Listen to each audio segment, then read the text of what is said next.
Hey YouTube, it's Whitney. I am on here for my, can you believe it, 4-week post-op video.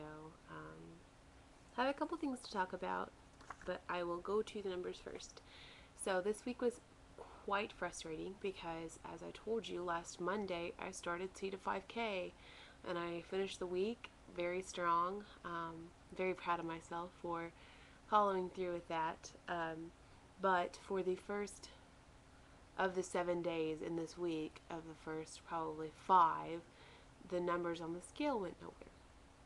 So I will say that, just like I said in my last video, I need to keep myself off the scale a little bit because it's going to be discouraging, and there's no reason that every day the numbers should go down. I know that. Of course, the logical part of my brain knows that. But anyway, moving on. Luckily, in the last couple days, the numbers looked a little better. And this morning I stepped on the scale and it said 256.6. I hadn't been counting the decimals, but today it felt necessary, and I'm sure there are some weeks that it's going to feel necessary to count the decimals. So that is a loss of 2.4 pounds this week, and I worked very hard for those 2.4 pounds. I felt like it was my second and final week of mushies, and I definitely felt like I was needing to eat a lot more than I had been. So, so yeah, the fact that I lost anything is kind of a relief because, like, on my trip, I didn't eat like crazy, but I did have to eat out, so I ate, the fried fish from Wendy's. I took the breading off and just ate the fish, but that's still not that healthy for you. And I did have a milkshake at that Wendy's too at the airport, and I know that's bad too. I know why the numbers didn't go down as much, but I'm not sure I would have changed anything because obviously I had intention or whatever in everything I did. So there's that.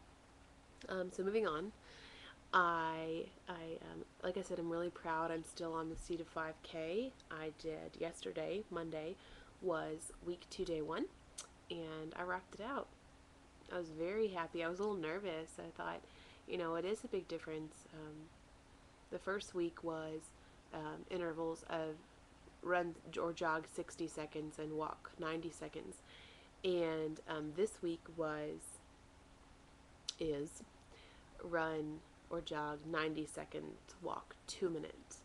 And it is a big difference, but I did it, and I'm proud. And as Banded Wendy said to do, on my wall, I have like a chart of each day, and every day I finish one, I put a big X over it, and she's completely right. It's very satisfying to see that on your wall and to see your progress. So, finished week 2, day 1. Tomorrow will be week 2, day 2, and I'll get through this, guys. I'm really excited. It's awesome.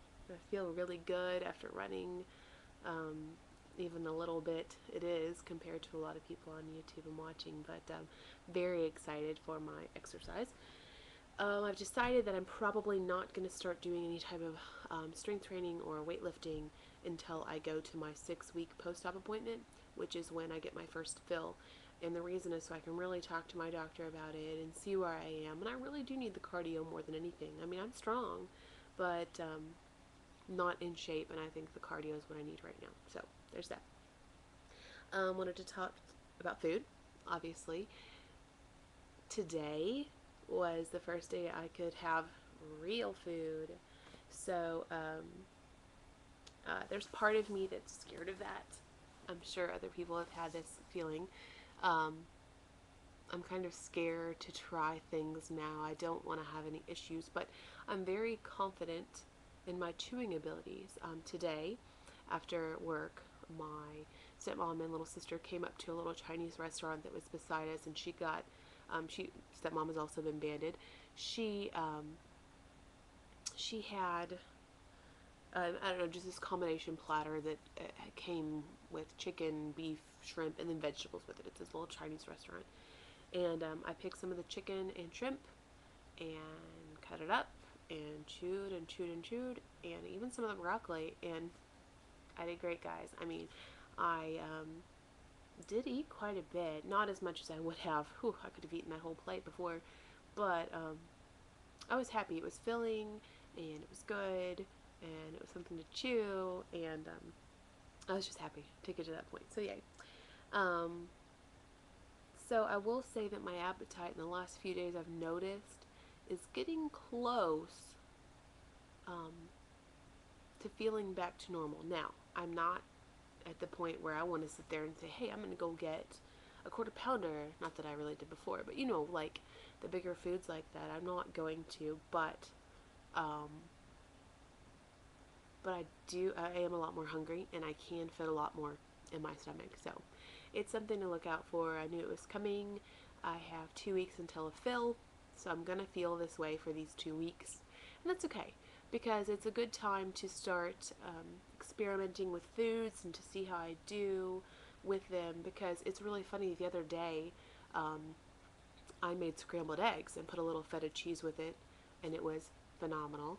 And I love it. I love that feta cheese, eggs, and now I'm going to cut up some tomatoes and put it in there, kind of like a scrambled egg omelet.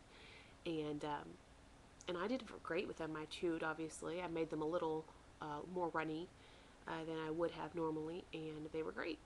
And the funny part about it is that my stepmom, when she had the band, she couldn't tolerate scrambled eggs for a long time and still has some trouble. So, like everybody said, everyone's different, and it'll be a good 2 weeks to experiment with what I can and can't eat.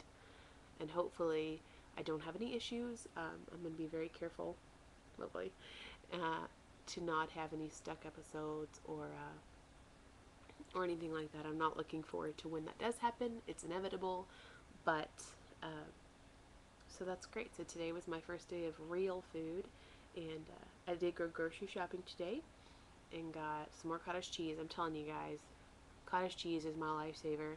It's my snack. It's a meal sometimes. It's got enough protein and great stuff in it that it keeps me full longer than anything else I've tried. So cottage cheese. If you've never tried it, try it. If you like it, go for it. I know some people don't, but cottage cheese is my lifesaver right now. Now I wanted to, because I'm kind of running low on time, just talk about some life things. First of all, I guess the first thing I want to talk about is clothes and how they fit. I was really frustrated with the way the scale was going slow, but today I can see where the weight and the inches mostly are coming off. I put on a pair of jeans that were very tight before, and to the point where the couple weeks before surgery I just stopped wearing them, and they were my favorites, but they were just too tight. So they were a size 20 from Gap, which is very rare to find, but and now they fit. Not like fantastic in the legs, but the waist is fine. I have some dress pants that are all good, some sweatshirts even that feel good. So I'm happy. I know that it's coming, and even the shirt I'm wearing now, it's feeling great. Like I said, I had my visit to Penn State in Pennsylvania this past week, and this week on Thursday I'm flying to Albany, New York to visit a school there, and on Saturday I get to go to New York City, which for us in Kentucky is actually a pretty big deal to get to go there. I know a lot of YouTubers live there, and I'll be there for Saturday, and then I'll get to go to Florida on my semi-spring break and see the sun and hopefully the beach for a while. So I hope everybody's doing well. I'll try to check back in later on this week for my technically 1 month. This is my 4 weeks, but I'm going to check in the months too. So my surgery was March 2nd, and I'll check back in April 2nd, hopefully. And thanks for watching and commenting, and I'll talk to you guys soon. Bye.